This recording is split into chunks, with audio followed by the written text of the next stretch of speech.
morning, doing some Sunday fletching.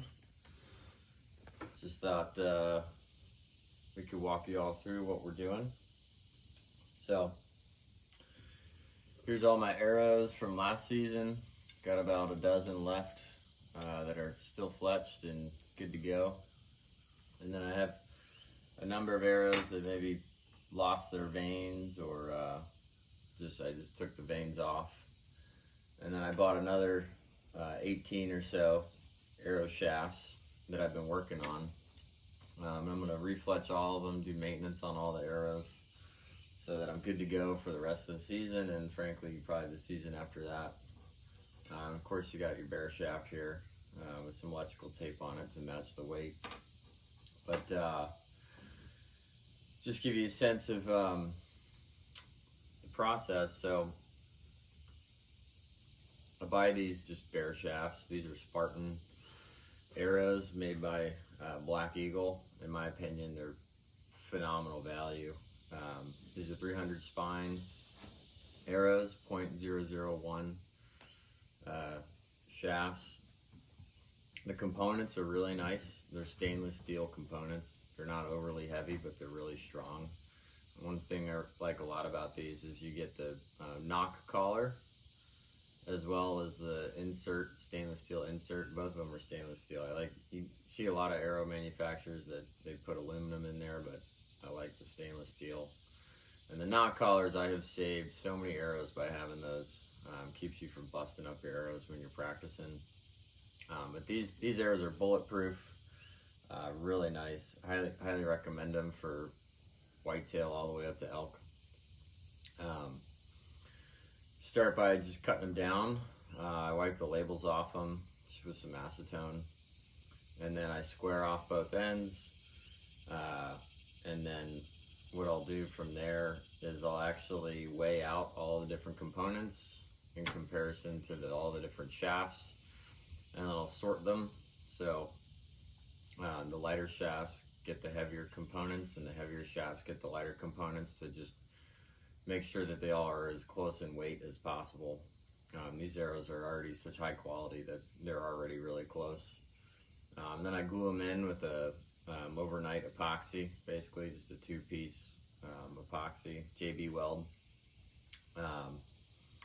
And then I spine align them. So these are all spine aligned. I put them in an easy press, for like my bow press basically, and then just bend it until I can find the stiff part, and then I mark it with a Sharpie, and then I mark it here.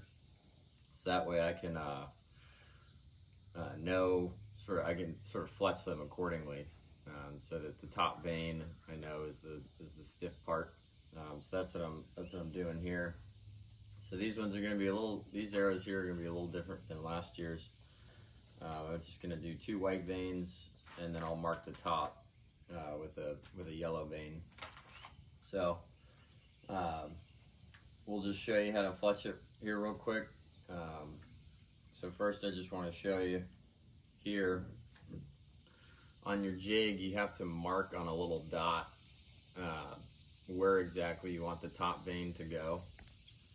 So I've got this already all worked out basically, to where when you do your first vein, if you're going to spine align and then fletch accordingly, it just allows you, if you can mark on the jig where your spine is, then you can sort of just pop your arrow in there and make sure that it's all lined up.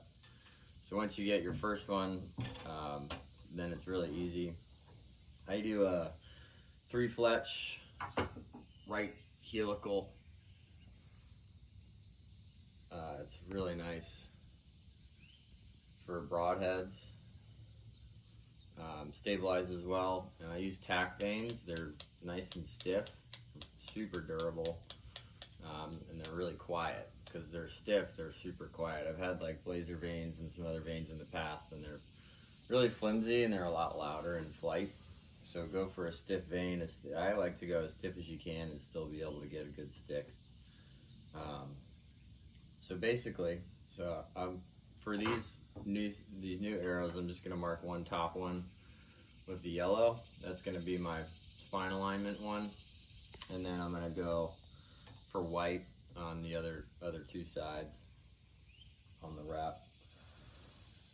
So basically, there's a right helical jig. Here's the jig clamp, and then I've got it marked with tape, sort of exactly where the vein goes, so it's just really easy every time. And just pop the vein in like that. This is the tack veins primer pen. I use it just to helps get a better stick. Just one swipe, less is more. Always with primer pens and super glue, less is more. And then I'd take the glue and 1, 2, 3, 4, 5 dots, and then I take the tip and just work it all in there. With super glue especially, less is always more. You don't want to overdo it. You'll mess up the bond if you go too heavy. But once you got the glue, then just put the vein on there with the jig, and I like to hold it for at least 10 seconds. Spend a little more time doing this and holding it a little longer, and you'll get a good bond, and you won't have veins falling off during your practice and hunting season. So I try to be relatively methodical during this process, especially. Vein adhesion is important, one of the more important steps in all this.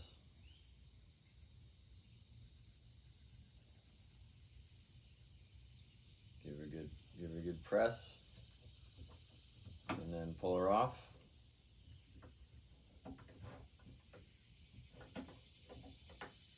Oh, I didn't get good vein adhesion on that one.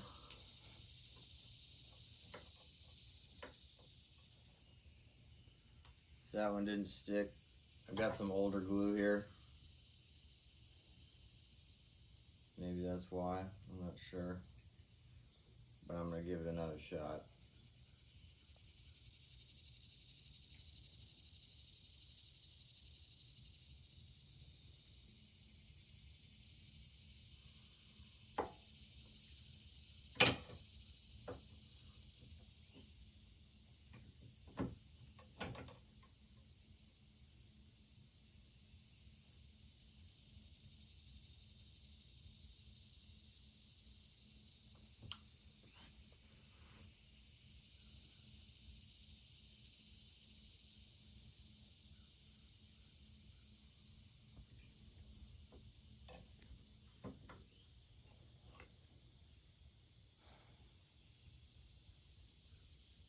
There you go.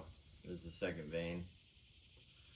And then we'll do a third vein here, and we'll update y'all with the final product once we're all done.